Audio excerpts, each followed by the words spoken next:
మహిళలు అన్ని రంగాల్లో సత్తా చాటుతున్నారు. వంటగది నుంచి అంతరిక్షం వరకు సాధించలేనిది ఏదీ లేదని నిరూపిస్తున్నారు. ఇంటి బాధ్యతలను మోస్తూనే ఉద్యోగాలు, వ్యాపారాలు చేస్తూ ఆదర్శంగా నిలుస్తున్నారు.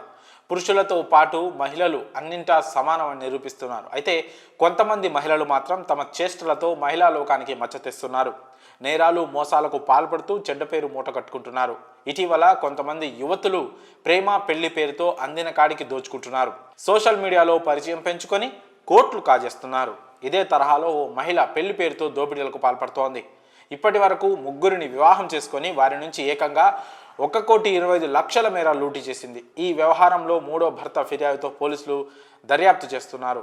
లూటీ వధువుగా పేర్కొన్న మహిళను అరెస్ట్ చేశారు. పూర్తి వివరాల్లోకి వెళ్తే, ఉత్తరాఖండ్కు చెందిన నిక్కీ అలియాస్ సీమ 2013లో ఆగ్రాకు చెందిన వ్యాపారవేత్తను తొలిసారి పెళ్లాడింది. కొంతకాలం తర్వాత విడిపోయిన ఆమె ఆ వ్యక్తి కుటుంబంపై కేసు పెట్టింది. కేసు రాజీలో భాగంగా 75 లక్షలు అందుకుంది.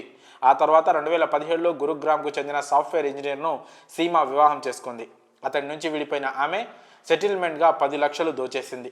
ఆ తర్వాత 2023లో జైపూర్కు చెందిన వ్యాపారవేత్తతో సీమ పెళ్లి జరిగింది. అయితే ఆ వెంటనే 36 లక్షల విలువైన బంగారు నగలు, నగదుతో అతడి ఇంటి నుంచి పారిపోయింది. దీంతో వరుడి కుటుంబ సభ్యుల ఫిర్యాదుతో కేసు నమోదు చేసిన పోలీసులు సీమాను అరెస్ట్ చేశారు.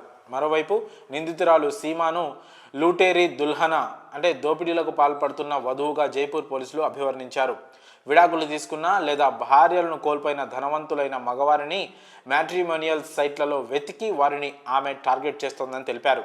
పలు రాష్ట్రాల్లో 3 పెళ్లాడిన సీమ వారి నుంచి 1,20,00,000 వసూలు చేసినట్లు దర్యాప్తులో తెలిసిందన్నారు. మ్యాట్రిమోనియల్ సైట్లను నమ్మి మోసపోకూడదని పోలీసులు హెచ్చరిస్తున్నారు. ఇలాంటి సైట్లను సందర్శించేటప్పుడు నిజాలు నిర్ధారణ చేసుకున్న తర్వాతనే నిర్ణయం తీసుకోవాలని పోలీసులు సూచిస్తున్నారు.